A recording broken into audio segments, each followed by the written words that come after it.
адамдар жаман сөз айтабы, келесі одай не дейт, ага кыжылат болбойт алчы. Анткени кылып аткан иши туппа-туура Аллахка жагып атат, ол кыжылатчылык жок. А бирок адамдын жашоосунда ыхлас болбосо, Аллахты ыраазы кылыш үчүн жүрбөгөн болсо, бул адам өзүн көтөрүш үчүн, коомдун ордун табыш үчүн, кыскасы түрдүү максаттар менен жүрөт дагы, ал жинди-жин жүрөт. Көчөдө бирөө сөгүп койсо, 2 күн уктай албай жүрөт алчы. Стресс болот, башка болот. Кокус жолдо бирөө жарым машинасы менен кысып өткөн болсо дагы кыжалат боло берет, ол ким болуп калыптыр, анда болуп калыптыр депчи.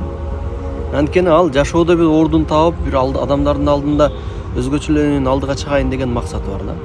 А бирок Алланын алдында ордун табайын деген адам бирөөлөрдүн жанында ордун табыш кыйын да. Мактанбайт, кыжылатпайт деген нерсе. Ошондон эмне алчы? Демек, бирөөнүн сөзүгө маани бербеш керек экен. Бирок маани качан бересиң? Мен кылып аткан ишимде Аллах Таала ыраазы боло турган иштер барбы? Мисалы, бирөө даават айтса, же күнөөгүн кайтарган болгон болсо, ошондо да эмнеге кыжалат болосуң? Аллахтын алдында күнәкар болуп калат окшобойм деген ой мененчи. Анан башка нерседе, жок, мынтсең эл не дейт сага, мынтсең бун жанда уят болуп каласың, мынтсең сен репутацияң түшсө сал мындай болуп каласың десе, ол көңүлдү баш керек. Репутация көтөрүлө түшө турган нерседе. Алла разы болсун, устаз.